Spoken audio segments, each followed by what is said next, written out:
வாழ்க வையகம், வாழ்க வையகம், வாழ்க வளத்துடன் உலகெங்கும் இருக்கும் நம்ம குடும்பத்தினருக்கு டாக்டர் டிவைன் தினேஷன் அன்பான வணக்கங்கள். சரி, ஏப்ரல் மாதம் ராசி பலன்கள் பார்க்க போகிறோங்க. சரிங்களா? ராசி இல்லை லக்னம். ஓகே, லக்னத்தை வச்சு பாருங்கள், ஒன்று ஈஸி. இப்போ லக்னம்னா உங்கள் கட்டத்தில் லா எங்கே போட்டிருக்குன்னு பாருங்கள், அதுதான் லக்னம். அது ஒன்றும் பர்ஃபெக்டாக வேலை செய்யும். அதை வச்சு பார்க்கும்போது ஒன்றும் பர்ஃபெக்டாக வேலை செய்யும். சரி, இந்த ஏப்ரல் மாதம் என்னென்ன சிறப்பு? ஏப்ரல் தான் தமிழர்களுக்கான மந்த்தே. ஏன்னா நம்ம தமிழ் புத்தாண்டு ஏப்ரல் 16. நம்மளுக்கு வந்து இந்த சித்திரை அப்படின்றது தான் ஒரு புத்தாண்டாகவே ஆரம்பிக்கிறது. ஸோ ஏப்ரல் புனிதமான மாதம் நம்மளுக்கு ஒன்று. இன்னொன்று சித்ரா பௌர்ணமி வருது, சித்திரகுப்தர். சித்தர்களுடைய நிறைய ஆசீர்வாதம் வாங்கணும்னா சித்ரா பௌர்ணமி. சித்திரை திருவிழா, மதுரை குலுங்கன்ற மாதிரி ஃபுல் சித்திரை திருவிழா வருது. ஸோ இந்த ஏப்ரல் மாதம் வந்து ஒரு புனிதமான மாதம். ஓகேங்களா? இந்த புனிதமான மாதத்தில் நம்ம ராசிக்கு எந்தெந்த விஷயங்கள்லாம் ரொம்ப சாதகமாக இருக்குது, எதுலலாம் நல்ல வாழ்க்கையில் முன்னேறலாம், வேறு எந்தெந்த விஷயத்தில் நான் கொஞ்சம் கவனமாக இருக்கணும், என்னென்ன வழிபாடுகள் பண்ணணும் அப்படின்றத நம்ம ஒவ்வொன்றா பார்த்துட்டு வருவோம். இது கூடவே இந்த பண்டிகைகள், இந்த முக்கியமான நாட்கள், இந்த பௌர்ணமி, அமாவாசை இதையும் கலந்து சொல்கிறேன். அதுக்கேற்ற வழிபாடுகள் பண்ணிட்டு வர இந்த ஏப்ரல் மாதம் நம்மளுக்கு ஒரு சிறப்பான மாதமாக அமையும். சிம்ம ராசி, சிம்ம லக்னம் எப்படி இருக்குது நம்மளுக்கு? நம்மளுக்கு அஷ்டம நீங்கள், அதனால் நம்மளுக்கே தெரியும் என்ன டஃப்ன்ட்டு. ஆனால் நல்ல விஷயங்கள் நிறைய இருக்குது. ஃபஸ்ட்டு நம்ம அந்த மாதிரிலாம் கான்சன்ட்ரேட் பண்ணுவோம். அதில் ஜெயிச்சிட்டோன்னாவே நம்ம எல்லாத்தையுமே ஜெயிச்ச மாதிரி தான். சரிங்களா? இதிலலாம் நல்ல விஷயங்கள் ரொம்ப நல்லாயிருக்கு அப்படின்னா, முன்னாடி நம்ம சொன்னது தான் இன்வெஸ்ட்மெண்ட் பண்ண ஆரம்பிங்க. கையில் எவ்வளோ காசு இருக்கோ பரவாயில்ல. நிறைய பேர் வந்து என்கிட்ட காசு இல்லை எப்படி சாப்பிட்றீங்க, எப்படி ட்ரெஸ்ஸு போட்டுருக்கோம், அப்போல்லாம் இல்லை. ஏதோ ஒரு விதமான கையில் காசு இருக்குல்ல, அந்த காசை வச்சு இன்வெஸ்ட்மெண்ட் பண்ணு. அவங்கவுங்க பொருளாதாரம் பொறுத்த வரைக்கும் சரிங்களா? யாருமே ஏழை பணக்காரன் இல்லை, அது அவன் மைண்ட் செட்டை பொறுத்து தான். சில பேருக்கு வந்து 10,000 ரூபாய் இருந்தாலே பணக்காரனாக ஃபீல் பண்ணுவாங்க. சில பேர் 10 கோடி இருந்தாலே முன்னெந்தாலும் கையில் காசு இல்லைன்னு ஃபீல் பண்ணுவாங்க. அது அவங்கவுங்களோட நிலைமையை பொறுத்து. ஸோ உங்கள் கையில் என்ன காசு இருக்கோ அதை இன்வெஸ்ட்மெண்ட் போடுங்க. இப்போ போடுற காசு வளர ஆரம்பிக்கும்.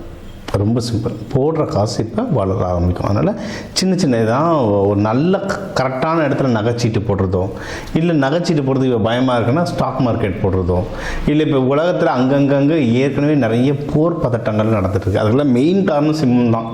சிம்மத்தில் கேது, சிம்மத்தோட சனி தொடர்பு, அதுதான் இவ்வளோ போர் பதட்டத்துக்கும் காரணம். ஸோ எனக்கு ஸ்டாக் மார்க்கெட் எப்படி ஏறும் எப்படி இறங்கும்னு தெரியலன்னு பயந்திங்கன்னா நகை வாங்குங்க. தங்க நகை, சின்ன காயினாவோ எப்படியோ ஒரு விதத்தில் இன்வெஸ்ட்மெண்ட் ஆரம்பிச்சிடும். உங்களுக்கு ரொம்ப சந்தேகம் இருந்ததுன்னா ஜாதகம் பார்த்துட்டு நம்ம வந்து உங்களுக்கு எதில் இன்வெஸ்ட்மெண்ட் பண்ணால் கரெக்டுன்றதை பார்த்துட்டு நம்ம இன்வெஸ்ட்மெண்ட் பண்ணால் தாராளமாக ஜெயிச்சிடலாம். சரிங்களா? இது ஒன்று இன்வெஸ்ட்மெண்ட். அப்படி இன்வெஸ்ட்மெண்ட் இல்லை கூட யாரும் ரொம்ப நாள் வண்டி வாங்காமல் இருக்கேன்னு ஆசைப்பட்டீங்கன்னா வண்டி வாங்கலாம்.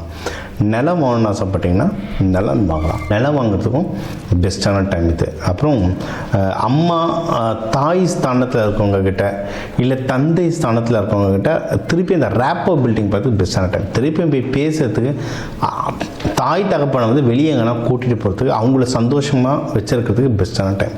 ஏன்னா சிம்மம் வந்து ஜென்ரலாகவே உருன்னு இருப்பாங்க. இவங்ககிட்டையும் யாரும் சீக்கிரம் போக மாட்டாங்க, இவங்களையும் யார்கிட்டையும் சீக்கிரம் போக மாட்டாங்க. அப்பா அம்மா, அதுவும் இந்த 1-1.5 தான் அப்பா அம்மா யாராக இருந்தாலும் பொண்டாட்டி பிள்ளைங்க அப்பா அம்மா எல்லாருக்கிட்டையும் சண்டை போட்டு கடுன்னு இருப்பாங்க. இப்போ வந்து பேச்சப் ஒர்க் பண்ணுற வேலை. இப்போ வந்து நீங்கள் வந்து அப்பா அம்மா கிட்டலாம் போயிட்டு எதனா பேச்சப் ஒர்க் பண்ணணும், திருப்பி பேசணும், கொஞ்சம் எதனா ஒரு சாரி கேட்டு தாஜா பண்ணி வீட்டுக்கு கூப்பிட்டு வரணும், இல்லை எல்லாம் ஒன்றா எப்போ போல் இருக்கணும்னா அந்த பேச்சப் ஒர்க் பண்ணுறது இது வந்து பெஸ்ட்டான டைமுங்க. தாராளமாக பண்ணலாம். இதெல்லாம் நம்ம லைஃப்பில் பண்ணி தான் ஆகணும். தாராளமாக பண்ணலாம். இன்னொன்று, யாராவது சிங்கிளாக இருக்கேன், நான் லவ் பண்ணுறதுக்கு நான் தேடிட்டுருக்கேன் அப்படின்னா தாராளமாக இது பண்ணலாம். சில பேர் ஃப்ரெண்ட்ஸே தேடுவாங்க. ரொம்ப ஒரு மாதிரி சிம்மா தான் இந்த 1-1.5 வருஷம் நான் ரொம்ப மாதிரி கடுப்பாகிடும், யார்கிட்ட பேசுறதுன்னு தெரில. ஒரு நல்ல ஃப்ரெண்டு, நிறைய ஆப் இப்போ வந்து நான் ஒரு நல்ல ஆப்பாக சொல்கிறேங்க. நீங்கள் பாருங்க, ஆப்னு இப்போ எது சொன்னாலும் பயங்கரமாக போயிடுது. அதனால் ஜென்ரலாக நிறைய ஃப்ரெண்ட்ஸ், நாங்கள் பிஸ்னஸ் சம்மந்தமாக அது ரிலேட்டடாகவே நிறைய ஃப்ரெண்ட்ஸை மீட் பண்ணுறதுக்குலாம் சில ஆப்ஸ் இருக்குது. ப்ராப்பராக ஏன்னா ஆப் பேர் சொல்லக்கூடாது, பட் குட் ஆப்ஸ் இருக்குது. இப்போ நான் இ-காமர்ஸ் பிஸ்னஸ் பண்ணுறேன், இல்லை ஜோதிடர்கள் கூட அந்தளவுக்கு வரல, பட் நான் இ-காமர்ஸ் ஆன்லைன் பிஸ்னஸ் பண்ணுறேன், ட்ரைனிங் கொடுக்குறேன்னா அது சம்மந்தமான பிஸ்னஸ் ஆட்கள் மீட் பண்ணுறதுக்கெல்லாம் சில நெட்வொர்க்ஸ் இருக்குது. அந்த மாதிரி நெட்வொர்க்கிங்கில் போகிறதுக்கு பெஸ்ட்டு நெட்வொர்க்கிங் பிஸ்னஸ் சொல்லுங்க. உங்கள் இப்போ ரியல் எஸ்டேட் இருக்கீங்க, ரியல் எஸ்டேட் சம்மந்தமான மக்கள்லாம் போய் மீட் பண்ணுறது, அந்த மாதிரி விஷயங்களுக்கு இது ஒரு பெஸ்ட்டான டைம். இது ஒன்று. இன்னொன்று, உங்களுக்கு வந்து ஏதாவது ஹெல்த் ரிலேட்டடாக இஷ்யூஸ் இருந்தால் அதெல்லாம் ரெடியூஸ் பண்ணுறதுக்கு சூப்பரான டைம். Health issues. ஏன்னா சிம்மம்லாம் வந்து அது இந்த 1-1.5 வருஷத்தில் ஹெல்த் ரொம்ப ஸ்பாயிலாக இருக்கும். சிம்மம்லாம் வந்து அந்த காலப்புருஷ தத்துவத்துக்கு அதெல்லாம் வந்து இருதயம்னு சொல்லுவாங்க. ஹார்ட்டை நல்லா பார்த்துட்டேன்னா ரொம்ப டென்ஷன் ஆவாங்க, ரொம்ப கோபப்படுவாங்க. அவங்களுக்கு வந்து இந்த சூரிய நாடி சந்திர நாடிலாம் இருக்கும், அவங்களுக்கு சூரிய நாடிலாம் பயங்கரமாக வேலை செய்யும். சூரிய நாடி ரொம்ப பயங்கரமாக வேலை செய்யும். நீங்கள் எப்படின்னா இந்த கருப்பு சாமிக்கு பூஜை பண்ணுறவங்க, குறி சொல்கிறவங்க, அவங்கெல்லாம் பாருங்கள், அவங்க சும்மா அவங்க நம்ம மூக்கில் கை வச்சு பார்க்க முடியாது. ஆனால் அவங்களுடைய மூச்சு விடுற போது ரைட் சைடுன்னு பாருங்கள், உஷ்ணம் பயங்கரமாக இருக்கும். அந்த சூரிய நாடின்றது தான் உங்களுக்கு ஜாஸ்தியாக ஓடும். சிம்மத்துக்கும் ஜென்ரலாக சூரிய நாடி அதிகமாக ஓடும். சூரிய நாடி அதிகமாக ஓடிச்சுன்னா லைட்டாக இதயம் இஷ்யூஸ் வரும். எல்லாருக்கும் கிடையாது, சில பேருக்கு. அப்படின்னா என்னென்னா இது பயம்படுத்துறதுக்கு இல்லை, சந்திர நாடி நீங்கள் ரெகுலராக ஆக்டிவேட் பண்ணிக்கிட்டே இருக்கும். யாருக்காவது உங்களுக்கு நல்ல யோகா பிராணாயாமம் தெரிஞ்சால் அந்த முத்திரை வச்சுட்டு 2 நாடியும் ஆக்டிவேட் பண்ணிகிட்டே இருந்தீங்கன்னா உடம்போட ஹெல்த்தை மெயின்டைன் பண்ணலாம். இல்லைண்ணா எப்பவும் போல் அதுவாக வருது, அதுவாக உள்ளே காற்று போகுது, அதுவாக வெளியே காற்று வருதுன்னா ரொம்ப கஷ்டம். யோகா பண்ணுங்கள், மூச்சு பயிற்சி பண்ணுங்கள். அது நம்ம வந்து யோகா மூச்சு பயிற்சி எது அசால்ட்டாக நினச்சிட்ருக்கோம். அது வந்து உங்கள் சூரிய நாடி சந்திர நாடி ஆக்டிவேட் பண்ணுறது. அதை ஒழுங்காக நீ ஆக்டிவேட் பண்ணாலே ஹெல்த் ரிலேட்டடாக இருக்கிற இஷ்யூஸ் ரொம்ப கம்மியாகும். நீங்கள் ஹெல்த்து உங்களுக்கு வந்து இது எல்லாமே இது ஒன்றோட ஒன்று கனெக்ஷனுங்க. நம்ம இது சொல்லுவோம், இந்த அஸ்ட்ராலஜின்றது மாஸ்டர் ஆஃப் ஆல் சப்ஜெக்ட்ஸ். அதாவது உலகத்தில் என்னென்ன இருக்கோ அது எல்லாமே அஸ்ட்ராலஜிக்கில் வந்துடணுவாங்க. உங்களுடைய ஹெல்த் சரியாயிடுச்சுன்னா உங்களுக்கு பணம் சம்மந்தமான பிரச்சனைகள் கம்மியாகும். ட்ரை பண்ணி பாருங்கள். ஹெல்த்து சரியாச்சுன்னா பணம் சம்மந்தமான பிரச்சனைகள் கம்மியாகும், எதிரிகள் சம்மந்தமான பிரச்சனைகள் கம்மியாகும். நீங்கள் நல்லா பாருங்கன்னா, பெரிய பணக்காரர் அவர் பண்ணுற தொழிலுக்கு நிறைய எதிரிகள் இருப்பாங்க, ஆனால் சமாளிச்சுக்கிட்டே வருவார். 2000 கோடி ஏமாற்றிட்டு போய் உக்காருவார். அவரை யாரும் டச் பண்ண முடியாது. நம்ம விவசாயிங்க 20,000த்துக்கு கடன் வாங்கிட்டு அவமானத்தில் எதனா சாப்பிட்ருவாங்க. இன்றைக்கி அது நடந்துகிட்ருக்கு. நான் ப்ராக்டிக்கல் எக்ஸாம்பிளாக சொல்லிக்கிட்டு இருக்கேன். அப்போனா என்னென்னா, உங்கள் பணம் அதிகமாக எதிரிகள் பலம் இழப்பார்கள். இதெல்லாம் ஒரே வீடு கனெக்ஷன். ஆமாம், உங்களுக்கு எதிரிகள் தொல்லை இருக்குன்னா நல்லா சம்பாதிக்க ஆரம்பிங்க, அவங்க தானே சைலண்ட் ஆகிடுவாங்க. செஞ்சு பாருங்கள். அதே மாதிரி ஹெல்த்து வந்து ரொம்ப முக்கியம், சரிங்களா? நீங்கள் வந்து அடுத்து தொழில் யாராவது பண்ணுறீங்கனாலும் தொழில் முன்னேற்றங்கள் ஆகிட்டதுக்கும் எக்கச்சக்கமான வாய்ப்புகள் இருக்குது. அதுவும் நீங்கள் எதனா வெளிநாடுலாம் அனுப்புகிறீங்கன்னா தாராளமாக நீங்கள் பண்ணலாம். தொழில் முன்னேற்றத்துக்கு வந்து சூப்பராக இருக்குது வாய்ப்புகள். சுப நிகழ்ச்சிகள் வந்துக்கிட்டே இருக்கும் சார். ஏன்னா அந்த தொழிலையும் ப்ராஃபிட் நல்லா வரும். நம்ம சொன்ன மாதிரி சுப நிகழ்ச்சிகள், யாராவது இந்த மகப்பேருக்கெல்லாம் ட்ரை பண்ணுறீங்கன்னா தாராளமாக ட்ரை பண்ணலாம். மகப்பேருக்கு நிறைய வாய்ப்புகள் இருக்குது. தொழில் முன்னேறதுக்கு வாய்ப்புகள் இருக்குது. ஆஃபீஸில் ப்ரமோஷன், ஏன்னா கொஞ்ச நாள் நம்மளை வந்து ஆஃபீஸ்லலாம் கண்டுக்கவே ஒரு பொருட்டாகவே கண்டுக்க மாட்டாங்க. ஏன்னா சிம்மத்தை வந்து தூக்கி வச்சு பார்ப்பாங்க, லைக் இவங்கிட்டலாம் போகக்கூடாதுன்ட்டு. இன்றைக்கி எல்லாருமே அந்த பயம் விட்டுட்ருக்கோம். அதெல்லாம் திரும்பி வரும். அந்த பழைய கெத்து, அந்த பழைய பவர், அதெல்லாம் திரும்பி வரும். ஸோ நியூஸஸ், நல்ல நியூஸ் எக்கச்சக்கமாக வரும். எதில் வந்து நீங்கள் ஜாகிரதையாக இருக்கணும்னா, திருமணம் யாராவது புதுசாக பொண்ணு மாப்பிள்ளெல்லாம் பார்க்க போகிறீங்க அப்படின்னா கரெக்டான வீடாக கரெக்டான மக்களை பார்க்குறோமான்றதை விசாரித்து அதுக்கப்புறம் போன்றது ரொம்ப நல்லது. நீங்கள் யாரை கூட கூட்டிகிட்டு போகிறீங்க, இப்போ மாமா முறையில் கண்டிப்பாக யாருனா வருவாங்க, மாமா சித்தப்பாங்க இவங்களாம் வருவாங்க. ஊர் பெரியவங்கன்னு யாருனா வருவாங்க. யாரை கூட்டிகிட்டு போகிறோன்றதை பத்திரமா பார்த்தாங்க. ஏன்னா எனக்கு தெரிஞ்சவங்க கல்யாணத்துலலாம் பொண்ணு வீடு மாப்பிள்ளை வீடு ரொம்ப அமைதியாக இருந்தாங்க. ஊர் தலைவர்கள்னு சில பேர் உள்ளே வந்து உக்காந்துட்டு அவங்க பண்ண பஞ்சாயத்து தான் பெருசாகிடுச்சு. கல்யாணத்தை பெரிய பிரச்சனையானது.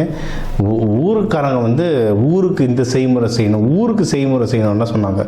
அதெல்லாம் சிட்டியில் இருந்தவங்களுக்கு வந்து சிட்டியில் புதுசாக பொண்ணு எடுக்கிறாங்க, அவங்களுக்கு வந்து இது என்னது, இது ஒன்றுமே புரியலையன்ற மாதிரி இருந்தது. யாரும் தப்பு கரெக்டாக சொல்ல முடியாது. அந்த பழக்க வழக்கங்கள் டிஃப்ரெண்ட்டாக இருக்கும்.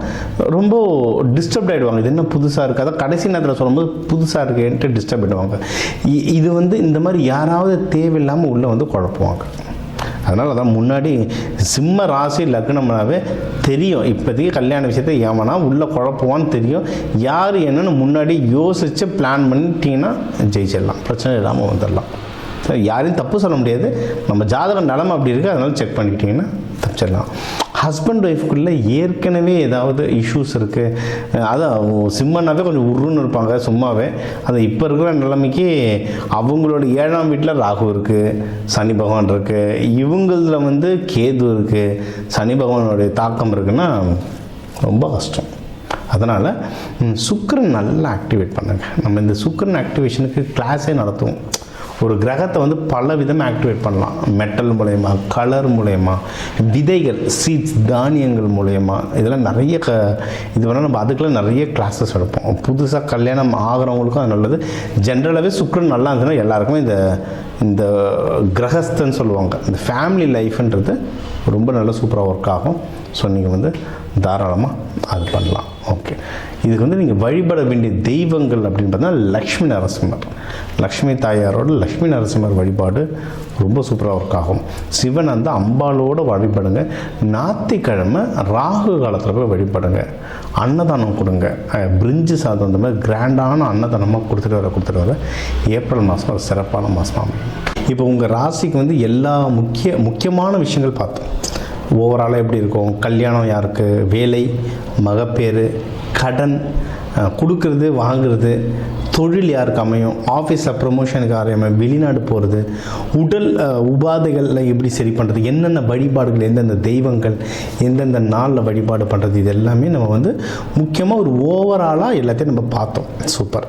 இப்போ அதான் 12 ராசி, ஒரு 12 கோடி தமிழர்கள் இருக்கும். ஒரு ராசி ஒரு கோடி பேருக்கு பொதுவாக சொல்லியிருக்கோம், பொது பலனாக சொல்லியிருக்கோம். இதுவே ஒர்க் ஆகும். ஒன்றும் ஸ்பெசிஃபிக்காக இல்லை, எனக்கு இது பத்தலை, எனக்கு ஒன்றும் கிளாரிட்டி வேணும், இல்லை நீங்கள் சொல்கிறது சிலது எனக்கு நடக்கலை அப்படின்னா நீங்கள் வந்து உங்கள் ஜாதகத்தை வச்சு தான் பார்க்கணும். சரிங்களா? ஒன்று உங்கள் ஏன்னா தனிப்பட்ட ஜாதகத்தை வச்சு கிரக நிலைகள் மாறும்ல, அப்போது அதை வச்சு தனிப்பட்ட ஜாதகம் வச்சு பார்க்கணும். இது ஒன்று. இன்னொன்றுங்க, ஜாதகம்ன்றது ப்ரெடிக்ஷன். இது நடக்கும், இதெல்லாம் நடக்க வாய்ப்புகள் இருக்குன்ற ஒரு கால்குலேஷன், இதுதான். ஓகேவா? இதை தாண்டி நமக்கு வந்து இந்த கிரகங்களோட எப்படி நம்ம வந்து ஒரு அலைன்மெண்ட்டுன்னு சொல்லுவாங்க, அவங்களுடைய வேவ் லென்த்தில் நம்ம அலைன்மெண்ட் ஆகிட்டோம்ல, அவங்க போக்குலேயே நம்ம போயிடணும்னா ஜெயிச்சிடலாம். இப்போ சனி பயிற்சி நடக்குதுன்னா அப்போ அந்த சனி தாக்கம் குறைக்கிறதுக்கு என்னென்ன, இப்போ நான் வந்து தெய்வ வழிபாடுகளாக சொல்லியிருக்கேன். ஆனால் இதை தாண்டி நிறைய இருக்குது. விதைகள், கலர் தெரப்பி, அரோமா தெரப்பி, நறுமணங்களை வச்சு அவ்வளோ விஷயம் நம்ம சாதிக்கலாம். அதனால தான் கோவிலில் சாமிக்கெலாம் பூலாம் கொடுக்குறோம்லாம், நறுமணத்துக்கு எது கொடுக்கணும். ரொம்ப பெரிய ஆளுங்க போது நிறைய இந்த எசென்ஷியல் ஆயில் தருவாங்க, அரோமா தெரப்பின்னு, நறுமணங்களை வச்சு நிறைய மேஜிக் பண்ணலாம். விதைகள், கோவிலில் வந்து ஒரு சாமியை பிராண பிரதிஷ்டம்னு சொல்லுவோம். அந்த சாமியை பிரதிஷ்டம் கீழே நவதானியம் கொட்டுவோம். எதுக்கு நவதானியம்? அந்த நவகிரகங்களுடைய சக்தியும் உள்ளே இறங்கும். அப்போ அதை நமக்குள்ளே எப்படி கொண்டு வருது? விதைகள் மூலமாக பயிற்சிகள். கலர், ஒரு கலர் ஒரு கிரகம், எந்த கலரை போட்டால் இப்போ என் கிரகத்துக்கு எது வேலை செய்யும், இந்த மாதிரி விஷயங்களை நிறைய பயிற்சிகளாக சொல்லித்தரேன். எக்கச்சக்க பயிற்சிகளாக சொல்லிட்டோம். அதாவது ஒரு ஜோதிடத்தை நான் கேட்டேன், அவர் கல்யாணம் நடக்கும்னாரு, அவர் சொன்னதுனால நடக்கும்னா அப்படிலாம் நடக்காது. அதுக்கான சாத்தியக்கூறு இருக்குது, அதுக்கான முயற்சி எடுக்கணும். முயற்சி கூட அது நடத்துறதுக்கான சில சப்போர்ட்ஸ் நம்ம எடுத்துக்கணும். இந்த பயிற்சிகள் பண்ணணும், இந்த கோவில்கள் பண்ணணும். கோவில் சாமி ஒன்று கூட ஒன்றும் சில பயிற்சிகள்லாம் சொல்லுவோம். அதெல்லாம் பண்ண ஒரு இடம் ஏன்னா ஒரு கிரகத்துக்கே எனக்கு சொல்கிறதுக்கு மணிக்கணக்கில் ஆகும். அதனால் எல்லாமே இந்த 8-10 நிமிஷத்துக்குள்ளே அடக்க முடியாது.